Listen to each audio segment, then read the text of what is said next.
तुम्हारा घर भी तुम्हें जो है परमात्मा से जोड़े, वो कलह कलेश का अड्डा न बन जाए। उसे कोप भवन नहीं बनाना चाहिए। राजा दशरथ ने अपने महल में एक जगह पर कोप भवन बनवाया था, सारे घर को कोप भवन नहीं बनाया था। हमारे तो सबके सारा घर के सारे कमरे कोप भवन है। आप वहां ये ढूंढते फिरेंगे केकई कौन है और मंथरा कौन है। मंथरा वहां ना भी रहती हो तो पड़ोस में रहती होगी, कहीं और जगह से आ जाएगी। मंथरा और शकुनी तो रिश्ता जोड़ ही लेते हैं। महाभारत में शकुनी था, रामायण में मंथरा थी। कोई भी आ जाएगा मंथर गति से आएगा, धीरे धीरे आएगा, कान में धीरे धीरे बोलेगा, मीठा बोलेगा, और बिल्कुल उसी तरह से जैसे कहते हैं कि दुष्ट का पूरा व्यवहार जैसे मच्छर करता है। प्राक पादयो पतति, कहा गया आएगा पहले पांव की तरफ से आता है, चरण स्पर्श करता हुआ आता। महाराज प्रणाम हो आपको।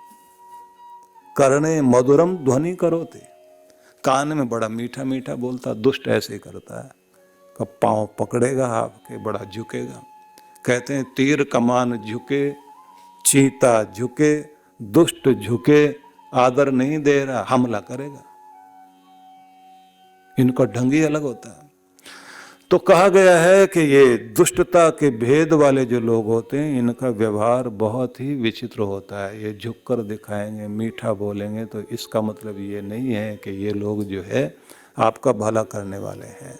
कोई ना कोई इसी तरह से कहीं ना कहीं से मंथरा घुस जाएगी, कहीं से शकुनी घर में घुस जाएगा और आपके घर को कलह कलेश का अड्डा बनाएगा। आपने तो अमृत कलश रखा है, लेकिन ऐसे लोग होते हैं ना जो कलेश पसंद होते हैं। एक शब्द है ना शुभ चिंतक, एक है अशुभ चिंतक। जो अशुभ चिंतक होता है वो हमेशा अशुभ ही अशुभ सोचता रहता है। और कुछ इतने कमाल के होते हैं जो एक तो वो होंगे ना जो आपका शुभ सोचेंगे, उनको तो कहेंगे शुभ चिंतक। और एक वो होते हैं जो आपका शुभ होते देखते जिनको चिंता होने लग जाती है, इसका शुभ क्यों हो रहा है।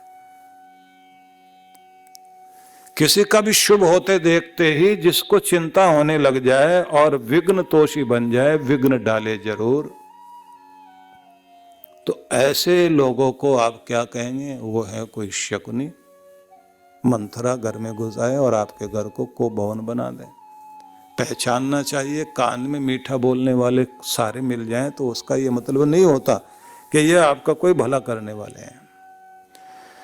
इसलिए अपने घर को भी आप मंदिर बनाइए, उसको भी ऐसा स्थान बनाइए। मंदिर का मतलब सब जगह मूर्तियां रख लें, हाथ जोड़ने बैठ जाएं, नहीं। जहाँ पर परमात्मा की सुगंध आने लग जाए, जहाँ पर परमात्मा का प्रेम बरसता हुआ नजर आए, जहाँ प्रत्येक व्यक्ति का उठना बैठना ऐसा लगता हो कि पूरा स्थान ही पवित्र स्थान है।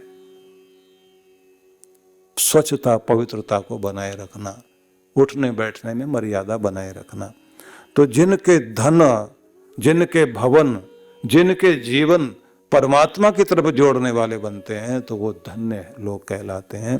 तो धर्म अर्थ काम लज्जा हर्ष और भय, ये 6 स्थान कहे हैं। इनमें जाकर के वह पुण्य सत शक्ति विराजमान रहती है जो लोक और परलोक को सुधारने का काम करती है। उसके बाद कहा कि इसके 6 अंग हैं। उन 6 अंगों को कहा गया, पहला है दाता, फिर है प्रतिहिता, तीसरा है शुद्धि, चौथा है धर्मयुक्त देह वस्तु, और 5वां माना जाता देश, और छठा है काल। मतलब ये है कि इसके 6 अंग हो गए जहाँ पर जाकर के ये आपका सत्कर्म विराजमान रहता है, जो आपका लोक सुधारता, परलोक सुधारता, जिससे आपका कल्याण होता है। तो उसको कहा गया है कि एक तो कौन से अंग में रहता है कि हाथ शुद्ध हो जाएं। कैसे शुद्ध हो जाएं कि तुम अपने हाथों को पवित्र बनाओ। पवित्र बनाने का तरीका है, तुम्हारा हाथ छीनने के लिए बढ़ता रहा या सहयोग करने के लिए।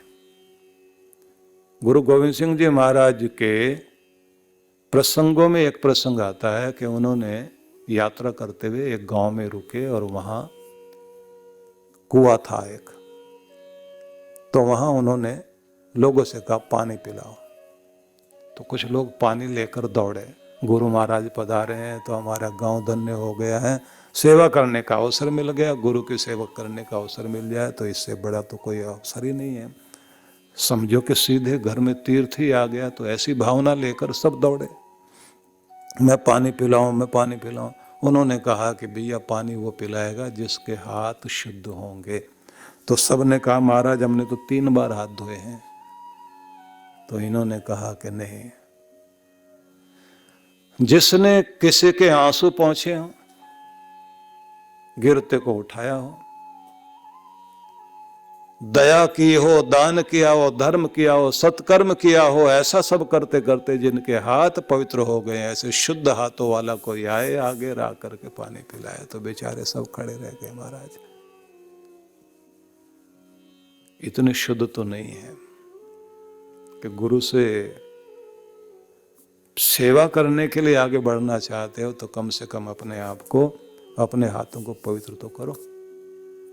अब गुरु महाराज ने किसका पानी पीना था, लेकिन शिक्षा देनी थी।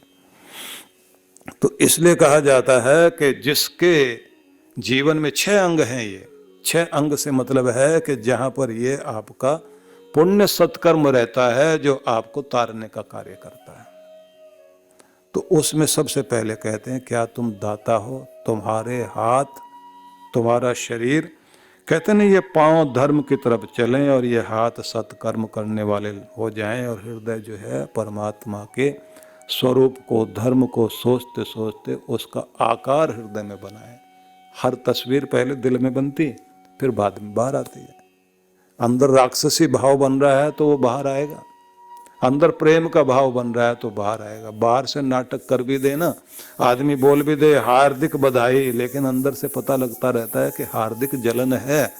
किसी का मकान देख करके और बधाई देने पहुंचते हैं ना लोग गृह प्रवेश के अवसर पर, उस समय जब बोलेंगे तो कितने प्यार से बोलेंगे हार्दिक बधाई, लेकिन दिखाई क्या देता है, हार्दिक जलन। तो प्रत्येक व्यक्ति का अंदर का पूरा रूप चमक रहा होता है कि वो वास्तव में क्या है। इसलिए कहा गया है कि 6 अंग हैं। एक वो जो देने वाला रूप है व्यक्ति का, दूसरा है किसी से लिया, और लिया है तो विनम्रता से लेना, लेकिन लेने के बाद उसके कर्जदार हो गए आप, तो अब उसे कई गुना बढ़ाकर वापस करने की भावना बनाओ मन में। जब तक आप कई गुना बढ़ाकर वापस करने की भावना नहीं रखते हैं तब तक आप कर्जदार बने हुए हैं, और कर्जा तो चुकाना ही पड़ता है। तीसरी चीज मानी गई है शुद्धि। व्यक्ति के जीवन में शुद्धि है, पवित्रता है, तो कहते हैं वहीं पर ये फिर पुण्य धर्म वहीं ठहरेगा। वो तारने वाली शक्ति जो अमृत बनकर के व्यक्ति के जीवन में आता है, वह तो यही है कि प्रत्येक व्यक्ति को प्रतिदिन कोशिश करनी चाहिए वाणी की शुद्धि, मन की शुद्धि, दृष्टि की शुद्धि, व्यवहार की शुद्धि, आचार की शुद्धि, चलने फिरने में शुद्धि, शुद्धता, पवित्रता। किस दृष्टि से आप देखते हैं। इसलिए बुद्ध ने भी जो भाव दिए हैं ना, उनमें एक सम्यक दृष्टि कहा है। सम्यक दृष्टि, सम्यक विचार, सम्यक आहार। तो दृष्टि में सम्यक भाव मतलब शुद्ध भाव। देखने वाली नजर क्या है, किस दृष्टि से आप देख रहे हैं। तो शुद्धिकरण देखने का भी, बोलने का भी, चलने का भी, बैठने का भी। आपने देखा होगा कि कभी कभी ऐसी स्थितियां होती हैं जब कोई व्यक्ति बहुत प्यार से बोलता है तो उसका व्यवहार और उसकी वाणी भी अलग हो जाती है। एक व्यक्ति ने अपने गुरु से पूछा कि गुरुदेव मुझे एक बात पूछनी है। क्या? बोले जब कोई लोग झगड़ा कर रहे होते हैं, एक दूसरे का हाथ पकड़े हुए हैं और बहुत जोर जोर से बोलते हैं, चीख चीख करके बोलते हैं, और कोई बहुत प्यार वाले लोग हों तो वो चाहे 2 मित्र हैं, पति पत्नी हैं, भाई बहन है, जहां भी बहुत प्यार है, प्रेम वाले संबंध जो भी हैं, कहा ज्यादा मतलब दोनों में थोड़ा डिस्टेंस है, साथ साथ बैठे हैं लेकिन इतने धीरे से बोल रहे हैं। उस समय जो है दूरी होने के बाद भी बहुत धीरे से बोलते हैं। तो उनका धीरे बोलना और गुस्से में आकर लड़ाई झगड़ा करते हुए लोग जो है एक दूसरे का हाथ पकड़कर इतने जोर जोर से बोलते हैं, तो नजदीक होकर भी इतने जोर से क्यों बोलते हैं, और थोड़ी दूरी रहते हुए भी वो धीरे से क्यों बोलते हैं, उनको सुनाई कैसे देता है। तो गुरु महाराज ने उसकी तरफ देख करके कहा कि तुमने ये देखा होगा कि जो गुस्से में लड़ाई लड़ रहे हैं और इतने जोर जोर से चीख कर बोल रहे हैं जैसे कोई दूसरा आदमी बहुत दूरी पर खड़ा हो और वहां तक आवाज पहुंचानी है। वो जो चीख कर बोल रहा है दूर तक आवाज पहुंचाने के उद्देश्य से जैसे कोई बोलता है, ऐसे बोल रहा होता है, तो उससे तुम्हें ये लगता है कि जो आदमी का जिसका हाथ उसने पकड़ रखा है, जिसको वो बुरा भला बोल रहा है, जिसको वो चीख चीख कर कह रहा तुझे सबक सिखा के छोड़ूंगा, और जोर जोर से बोलता है, तो तुम्हें लगता है दोनों बहुत नजदीक हैं। नहीं, वो बेचारे बहुत दूर हैं, एक दूसरे से इतने दूर हैं, कोसों दूर हैं, एक दूसरे से मीलों दूर हैं। अंदर से दूर है ना, बाहर से लगता है नजदीक खड़े हैं, हाथ पकड़ा हुआ एक दूसरे का, इसलिए तो चीख कर बोल रहे हैं। और जो आदमी जितने जोर से चीख कर बोलेगा उसे लगता है सुनाई दिया नहीं इसको, वो उससे भी ज्यादा जोर से चीख कर बोलता है, क्योंकि बाहर से लगता है कि दूरियां नहीं है, लेकिन अंदर बहुत दूरियां हैं। और जो बहुत प्यार से बोल रहे हैं लेकिन दोनों पास में, लगता है कि डिस्टेंस है दोनों में, इतना धीरे से बोल रहे हैं, सुन रहे हैं, बात समझ में भी आ रही है। तुम्हें लगता है कि बाहर से दूरी है लेकिन अंदर से इतने नजदीक हैं कि जैसे आदमी अपनी कोई आवाज उठाता है ना, अपने आप से बात कर रहा होता है, तो अपने होठ हिल रहे हैं और खुद ही जो है बोलता हुआ खुद ही सुन रहा है। सभी लोग जो है घर के अंदर या कहीं भी अकेले में जब होते हैं तो वो खुद से बातचीत करने लग जाते हैं, तो बोलकर करने लग जाते हैं।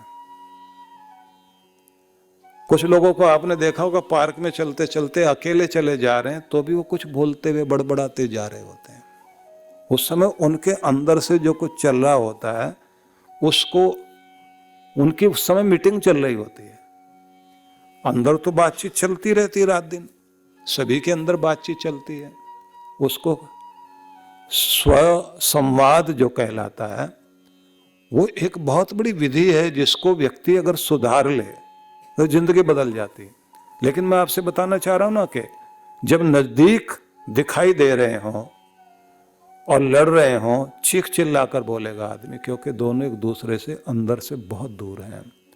और पास में बैठा हुआ आदमी या थोड़ी सी डिस्टेंस भी हो, धीरे से बात करे, दोनों एक दूसरे की बात को समझते भी हैं, क्योंकि वो बाहर से जरूर दूर दिखाई देते हैं, उस समय उनको जोर से बोलने की जरूरत नहीं पड़ती, क्योंकि अंदर से बहुत नज़दीक हैं।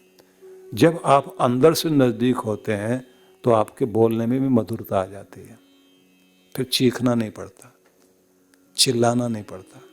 तो यहाँ दिव्यता आ गई। जहाँ ये दिव्यता आ गई तो आपका बोलना भी में भी शुद्धिकरण आ गया।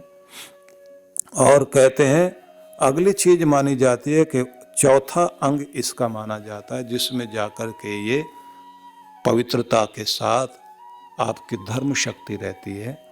वो कहते हैं धर्म युक्त दे वस्तु को आप दें। आपके पास में कोई ऐसी चीज होनी चाहिए जो आपने पवित्रता से कमाई और उसे पवित्रता से आप आगे दे रहे हैं। मतलब ये है कि जब आप किसी अन्न को गुरु को, भगवान को अर्पण कर रहे हैं तो वो पवित्र हो, उस पवित्रता को देने से आपका कल्याण होता है। वैसे ये भी माना जाता है कि अगर आपने बुरा करके भी कमा लिया और अच्छी तरफ लगा दिया तो भी ये बात ध्यान रख लीजिए, आपका बुरा भी किया हुआ भी, दिया हुआ आपका आपके जीवन पर प्रभाव जरूर डालता है। ये बात समझने वाली है। इसको दूसरे ढंग से समझिए। कुछ ग्रंथों में ऐसा लिखा है कि ये बड़ी विचित्र बात है कि किसी आदमी ने पूरी जिंदगी बुरा किया और पैसा कमाया और अच्छी तरफ लगा दिया। अब बुरा किया था तो अगला जन्म मनुष्य का तो मिलेगा नहीं, हो गया पशु पक्षी बन गया।